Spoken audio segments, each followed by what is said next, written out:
Day after receiving an email from a friend asking about the equipment in Flyfit Mackin Street.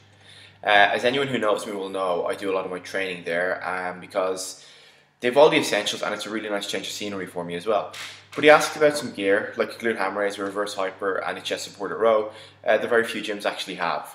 And it got me thinking, could I come up with 3 classes of equipment, each with only 3 pieces in it, which I would consider the foundation of a well-stocked gym? I.e. the essentials that you need to look, feel and perform better. So I gave myself the luxury of adding unlimited accessories. The only condition for that was, can I carry them in my gym bag without feeling like I'm doing a unilateral yoke walk? So they got to get from my car to the gym without killing me. So the essentials, I should probably guessed, squat rack, bench press, and a barbell and weights. So it's no surprise, those 3 bad boys are the foundation of any commercial, private or home gym. The numbers of exercises you can do with them is damn near unlimited, and you'll cover off all the major movement patterns and everything you truly need to do with them. So you can push, pull, do hip dominant hinging and leg work. You can do any squat, any deadlift or any bench press variation. You've got seated and standing pressing overhead options. You've got barbell rows, pull-ups, inverted rows, all of which have 2 grip positions, and you can do chest supported rows and barbell rows as well. You've got split squats, you've got barbell lunge variations, hip thrusts, curls, tricep extensions, calf raises, hanging leg raise options. I genuinely can't think of a single major movement pattern that doesn't have at least 3 exercise options based off of those 3 pieces of equipment. But you already know that. Okay, so let's talk about some random things you probably haven't considered. Damn, I kind of wish I had those options. So for me, that's a glute ham raise, that's a chest supported row, and that's dumbbells. So having a glute ham raise and a chest supported row on the list seems a little bit odd probably for most people because they're single-use pieces of machinery, and by that I mean you can only do 1 exercise on them. But I really believe both are so important that they can't be neglected. The glute ham raise, because most people have all but eliminated all leg flexion training from the routines, because the internet says it's not cool anymore. Okay, here's a question for you, numbnuts. What are the 2 main functions of your hamstrings, and why are you only training 1 of them if you don't do leg curls? So a piece of equipment that allows you to train that while maintaining solid hip extension is pretty crucial in my opinion. The chest supported row is probably another surprise entry, but most people training as part of a normal program, say, are chronically weak through their hamstrings. So that's the glute ham raise, cover it off, and their upper back and lats, so chest supported row. Having a chest supported row machine means that you're able to train your upper back and your lats without taxing your lower back anymore. And if you're already pulling and squatting heavily, that's a pretty huge benefit. So those 2 machines are amongst some of the biggest deadlift builders ever created, so you should really have access to them if you can.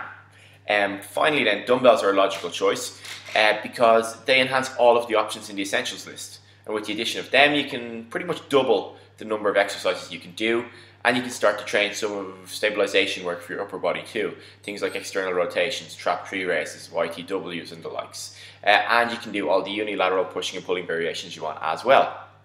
Finally, we come to the 3. It'd be nice to have these, but they're not really going to kill me if I don't have them options. So number 1 is a leg curl machine, number 2 then is a pull down machine, and number 3 is sleds, prowlers, concepts, airdynes, all those kind of conditioning class items. It's a hard one to actually fill out because you could say that anything which hasn't been included thus far could be included there. So I just ran up to 3 things I like to have regular access to. But if they disappear forever, I could probably do without them.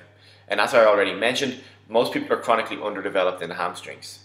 Okay, and while a leg curl may not be functional, whatever the fuck that means, it's a movement that will help enhance overall leg size and strength when programmed intelligently. That is, for example, targeting the smaller hamstring muscles like semimembranosus and semitendinosus using toe turn variations.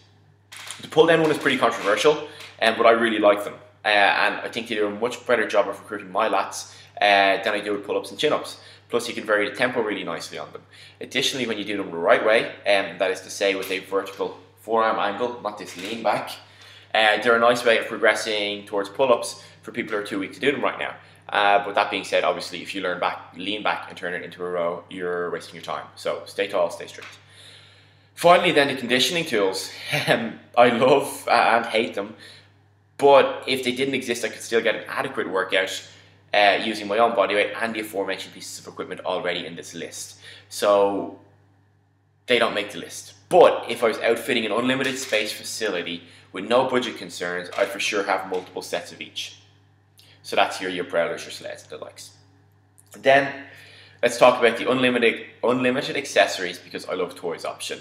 So these are the things you can just put in your gym bag and bring with you. So foam rollers, lacrosse balls, resistance bands, fat grips, chalk, dip belt, fractional plates, half kilo, 1 kilo, even 0.25s, wrist straps, wrist wraps, weightlifting shoes, and kind of anything similar to that. I'll save my analysis for those ones on the whys for a different article.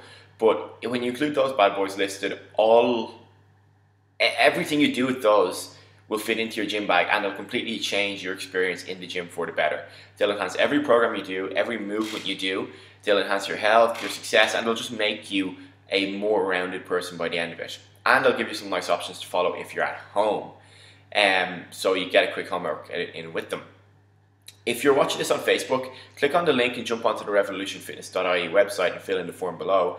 And if you're on the blog, and if you want to find out more about how we construct our programs using some of those tools and what we can do to help you, all you need to do is submit your coaching call request form right below here, and we'll get in touch with you in 24 hours, okay? Peace out, guys.